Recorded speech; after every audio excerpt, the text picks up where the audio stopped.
back 199 years ago, and we'd have been celebrating the birth of one very small Charles Dickens. Born on the 7th of February 1812, Dickens, the great and iconic novelist, is considered by many as the very pinnacle of Dickensian Britain. His writings focused on the struggling lives of the destitute, the poor, the socially repressed underclasses. And as we look around us 140 years after his death, it's no wonder that his work is still as popular as ever amongst students today. Dickens also shares his birthday with Ray Mears, a man famed for his bushcraft, and now a man who loves both his bushcraft and his Dickens, Cameron Rose Smith. Great, yes, this is the Graduate Show, and now for a very silly sketch.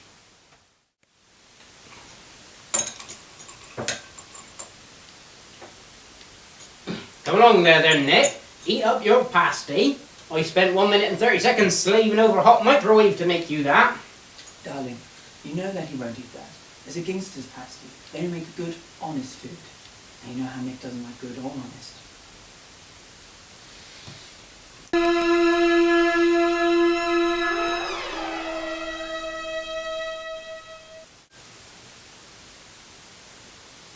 Come along there then, Nick. Eat your lasagna. Darling, you know that's not lasagna. That's broccoli. This week saw David Cameron spouting off about multiculturalism like a right-wing drunkard in a Surrey pub. Now let's go over to Jacob to find out what's been happening around the world in This Week Around the World. What's been happening with Jacob Daly? Jacob. As Egypt descends further into a bloodbath of the civil war, resembling something from a biblical crusade, it seems all Egyptians' right-thinking dreams of a revolution seem to be sliding desperately towards the hands of the thugs and hooligans hired by the Mubarak regime to do the dirty work his passive army refused to do. In response to this sheer barbarism, David Cameron, with the full support of the White House and international backing, bravely commented, Stop it, all of you! Just stop it! Just stop! "Oh gee, thanks Dave, I hadn't considered that. I was just about to go on mass dictating 30-year crusade, but after that assure warning I think I've reformed my ways. Here you go, people demanding the right to democracy. Have a flower." Many other Arab leaders are so worried about the similar sort of events unfurling in their benign regimes that many of them have taken to chiropractice. But I think they might have misunderstood. As if that wasn't bad enough, nature takes another shot at the human race down in Australia, and the catastrophic decapitation of the world continues.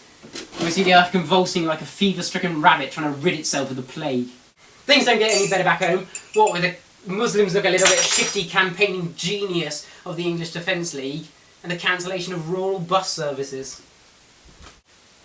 So, the end of the world getting it down. How about some cheap and illicit sex with a Romanian? Some Italian MP I can't remember the name of was caught browsing websites for ladies who offer sexual services on his iPad in Parliament. He claimed it was an accident. He also claimed he was bored. And curious. Sure, why else visit a prostitute? He sounds somewhat like a 13-year-old schoolboy caught in the computers at school. But sir, I was just innocently searching for Ramsay Cockiner. Now, I'm not an MP, and I've never been to Parliament, but I assume it's quite an important job, especially if you're passing a vote of no confidence. But hey, why not have a browse on your iPad? Ideal to pass the idle couple of hours, or motions. He also claimed in his defence that he was not yet adept at using it. Oh, that's okay then. Well, speaking of new technology, I've just got this new iPod, and I'm not quite sure how to use it yet though. Press these... Oh, I wonder who that could possibly be. Hello, what's sex? £10. Show your fun time? Oh, no. Honestly, madam, there's been a bit of a mistake. I'm sorry, it's... Oh, I also got this new watch for Christmas. It's really good. Look, you press this button here, and I'm not quite sure... Oh. Hello. Hello, want sex?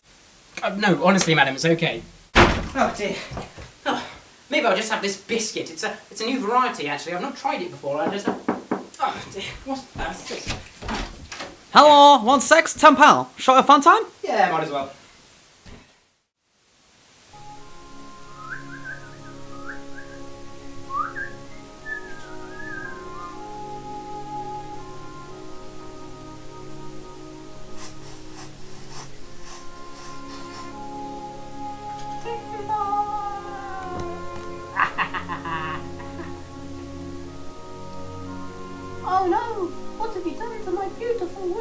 alone! Shut up, you beastly little fart of a squirrel!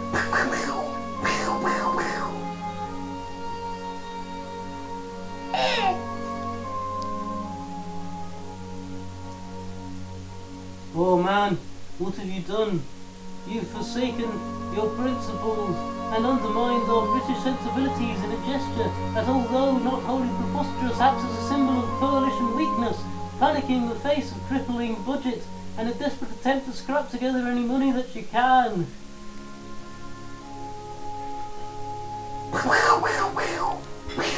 Get a job, you worthless hippies!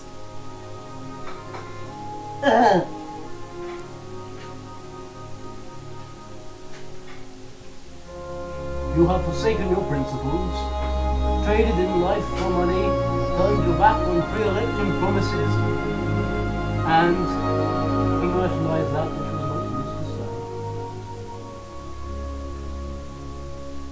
serve. Shut it, you bloody animals!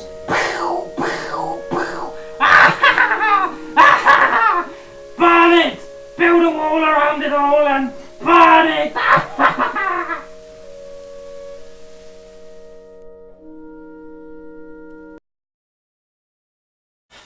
Which brings us to why we're back. Tonight titles will never have it so good. On Friday, Labour Party leader and professional Bert from Sesame Street lookalike Ed Miliband said, Young people today will be the first generation for 100 years who will end up worse off than their parents. you know what? What is he talking about? My mum and dad never had Twitter when they were growing up. Or for that matter, Call of Duty or Cheryl Cole. No. They had to make do with things like snail mail and space invaders. You know, as well as living in a time when the average income soared, Life expectancy rose. infant mortality rates plummeted, Modern medicine starved off cancer, heart disease and countless other diseases for the first time. universities were free. And jobs and pensions were plentiful and sound. Can you believe that? No Twitter. And so, what if the generation did use this time of prosperity to deregulate financial markets? Dooming its children to job competition with cheap, globalised labour. So what if the last generation crowned its achievements with a global financial meltdown and an inheritance of climate change, which will sentence the next generation to decades of picking up the bill? They say it was their financial markets to deregulate, their climate to change, their children's futures to throw away. If we want someone to blame, we should probably look at ourselves.